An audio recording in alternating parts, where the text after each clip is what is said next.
Om Swastiastu. Halo teman-teman, perkenalkan nama saya Kak Ade Ayu Novita Permatasari dari kelas 12 MIPA 5 nomor absen 15. Jadi kali ini saya akan membawakan materi tentang kaidah pencacahan. Sebelum itu kita mulai dari definisi dulu ya.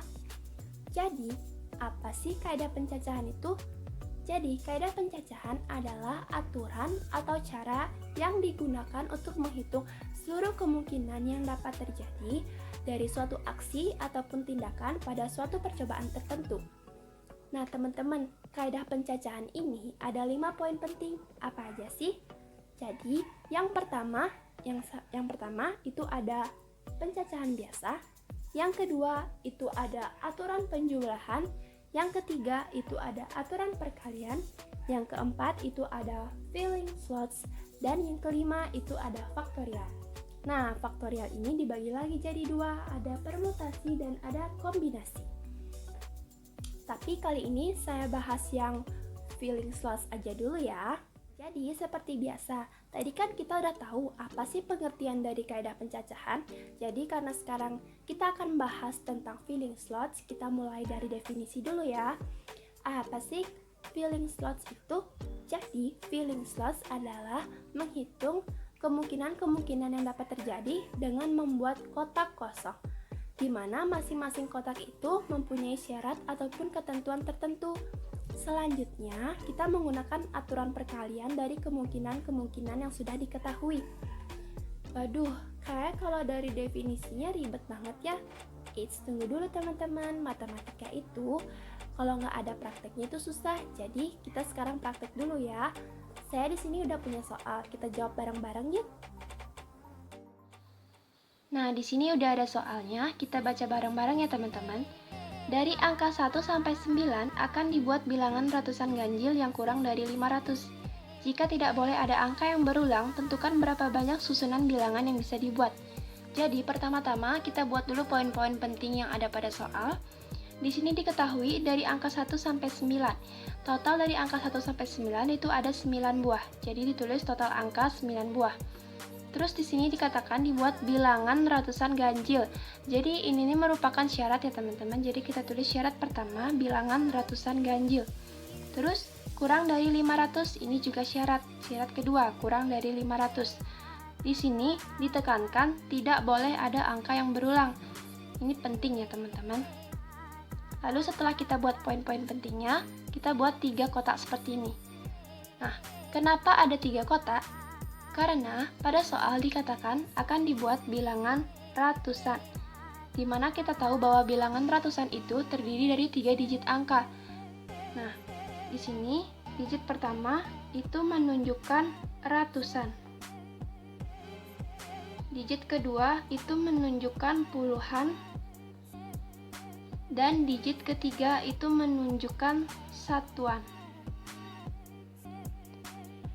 Lalu, di sini kita letakkan syarat pertama tadi, bilangan ratusan ganjil. Jadi, dari angka 1 sampai 9, sebelumnya bilangan ratusan ganjil itu ditandai dengan angka satuannya ya teman-teman. Jadi, angka satuannya itu harus merupakan bilangan ganjil.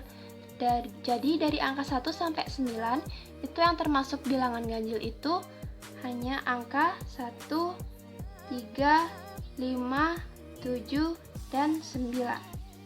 Terus untuk di kotak pertama, kita isi syarat kedua, kurang dari 500.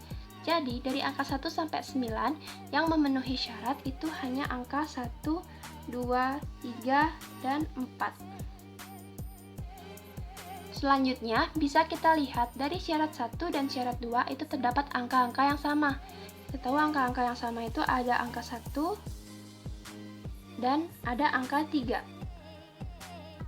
Tetapi, di sini ditekankan tidak boleh ada angka yang berulang. Jadi, kotak ini harus kita pecah menjadi seperti ini. Nah, untuk digit pertama, dari angka 1, 2, 3, 4, misalnya kita ambil angka 1. Jadi, di sini kita tulis 1 karena hanya ada angka 1 saja di sini. Nah, untuk digit ketiga, karena kita lihat di sini juga ada angka 1. Jadi kita tidak mungkin lagi isi angka 1 di sini. Jadi yang tersisa hanya ada angka 3, 5, 7, dan 9. Berarti ada 4 ya. Nah, untuk digit kedua, karena digit pertama sudah terisi oleh angka 1, dan digit ketiga sudah terisi oleh angka antara angka 3, 5, 7, dan 9, berarti dari angka 1 sampai 9, karena udah ada 2 angka yang dipakai, jadi sisanya ada 7 angka. Lalu di sini juga sama ya, kita isi di sini untuk digit pertama itu angka 2, jadi di sini tetap 1. Lalu digit ketiga, di sini kita lihat tidak ada angka 2. Jadi di sini kita tulis semua angka yang mungkin. Jadi 1, 3, 5, 7, dan 9. Berarti ada 5 angka. Lalu untuk digit kedua, itu sama seperti sebelumnya, karena digit pertama sudah diisi oleh angka 2, dan digit ketiga sudah diisi oleh angka antara 1, 3, 5, 7, dan 9, berarti tersisa 7.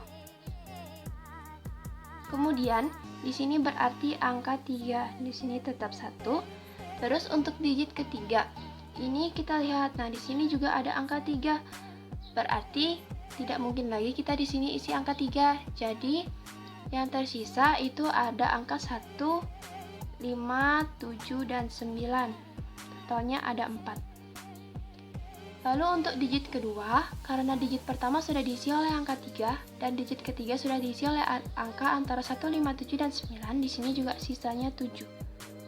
Nah, yang terakhir, berarti di sini sisanya itu angka 4 ya, tetap 1. Terus, digit ketiga itu di sini kita lihat, di sini tidak ada angka 4 ya teman-teman, jadi kita bisa isi semuanya 1, 3, 5, 7, dan 9, sama seperti baris kedua tadi. Totalnya juga 5. Kemudian untuk digit kedua berarti sama 7 juga. Nah, jika sudah seperti ini, selanjutnya kita kalikan semua angka-angka yang ada dari baris pertama. 1 dikali 7 dikali 4 itu hasilnya 28. Selanjutnya 1 dikali 7 dikali 5 itu hasilnya 35. 1 dikali 7 dikali 4 itu juga sama seperti baris pertama, dan yang ini sama seperti ini, 1 dikali 7 dikali 5, 35. Lalu semua ini kita totalkan. Jadi jika semuanya dijumlah, itu akan mendapat hasil 126.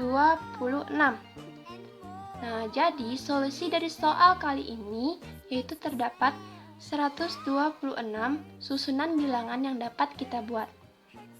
Sekian yang dapat saya sampaikan. Semoga video ini bermanfaat buat teman-teman.